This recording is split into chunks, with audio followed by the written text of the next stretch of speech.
Muy buenas a todos. En este vídeo os quiero enseñar un defecto de poda que hace que haya ciertas ramas y ciertas partes del olivo, pues que hagamos lo que hagamos, no terminan de ponerse bien, sacan hojas amarillas, se defolian. Pues en este vídeo te lo cuento. Olivar secano en la provincia de Córdoba, marco 11x11 ar 3 bolillo, de un olivar tradicional, en este caso todavía no centenario, pero bueno, son lo que le llaman en muchos sitios taca o postura o bueno, de cada sitio le llaman de una manera. Es un olivar que estamos tomando una muestra de hoja. Esta muestra de hojas la estoy tomando en bolsa de plástico y ahora en el momento que llega el coche en 2 minutos la he hecho en su sobre correspondiente. Es un olivar que a priori los niveles nutricionales están seguros que están correctos. Si nos metemos dentro del olivo o nos acercamos a algún olivo, vemos que tiene una cosecha buena, tiene buen tamaño, tiene buen crecimiento, tiene buenos tallos, como veis.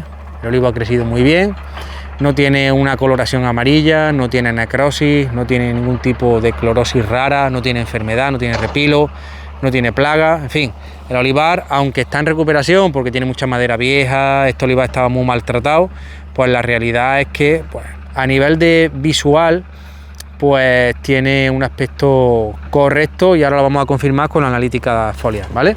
Pero bueno, de vez en cuando vamos viendo ramas de este aspecto, ¿veis? Son ramas que tienen fuertes defoliaciones, son ramas que no terminan de crecer, si la estáis viendo, tienen coloración amarilla, están defoliadas por todos lados, ¿veis? Incluso por abajo, no tiene mucha aceituna. Entonces llegamos aquí y una de las cosas que nos puede dar la sensación es porque ha tenido repilo, que ha tenido algún tipo de defecto. Nos venimos a otra rama y vemos prácticamente lo mismo. Esta tiene algo más de aceituna, pero si veis tiene bastante defoliación. Sin embargo, la pata al lado está frondosa y buena, ¿no? Como digo, vuelvo a repetir, esto está en recuperación. Estos olivos todavía no han sido podados por nosotros. Hemos podado solo una parte, porque esta finca es muy grande y hemos empezado a podar por la parte que más nos interesaba. Entonces, aunque sí tiene algo de crecimiento, pero bueno, el crecimiento es bastante pobre y de hojas están bastante regulares. Hojas amarillas tuvieron algunas o bastante, sobre todo en estas ramas, ¿vale? Y entonces aquí tenemos que hacer diagnóstico siguiendo los pasos que siempre he comentado. Normalmente, si la defoliación es algo generalizada en una parcela, si el color amarillento es generalizado en una parcela y si pues el mal aspecto es generalizado, lo más probable es que sea o una deficiencia nutricional o que sea un problema fitosanitario. En principio, el problema fitosanitario lo descartamos porque no hemos visto, pues no hay repilo plomizo, no hay repilo convencional, no hay absolutamente nada, las hojas están limpias y además durante la defoliación pues tampoco se observó ningún tipo de sintomatología que nos hiciera indicar que tenía un problema fitosanitario. Luego, desde el punto de vista nutricional también lo podemos descartar, porque el olivar en sí no tiene un color amarillento, ni tiene unas defoliaciones, sino que son ramas aisladas.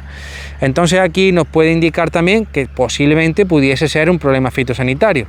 ¿Qué problema fitosanitario? Es decir, no es de hongos, como quería decir anteriormente, pero puede ser un problema de plaga. ¿Qué plaga? La eusofera.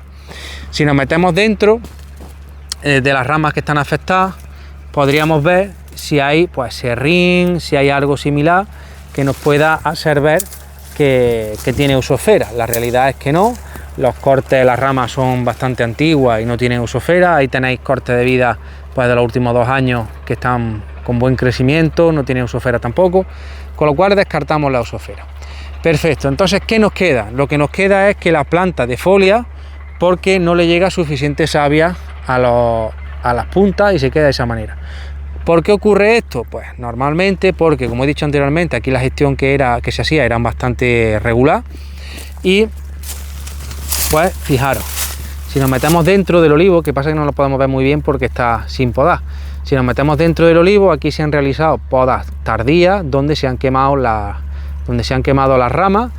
Eso produce una interrupción de la savia o una disminución del flujo de la savia si no tenemos una sección grande para que la planta mande savia de arriba hacia abajo y entonces el vigor de la planta pues merma muchísimo. Ahí tenéis una, pero aquí se ve otra más clara, que es la que os he dicho anteriormente. En esta rama, si veis, está quemada de arriba a abajo. ¿Veis? Está totalmente descascarillada y totalmente destrozada. ¿Qué hay que hacer con esta rama? Cortarla y hacerle un corte de vida. Es verdad que se va a quedar un olivo bastante pequeño cuando le quitemos esa rama, pero eso no significa que no tengamos que hacérselo, porque al final mantener una rama que está en estas condiciones, pues lo único que hace es chupar del olivo energía para algo que no va a producir. Luego además, si veis, ahí arriba está despalillado de haberse partido. Eso es porque son ramas muy viejas que tienen poca flexibilidad, y luego también a la hora de meter el vibro, que esto se cogía con buggy, pues se partían por allá arriba. Pues nada, si queréis, como digo siempre, si queréis, la mejor manera de destrozar un olivar es podarlo tarde y mal, para que se queme la rama o se queme incluso las patas. Pues nada, un abrazo.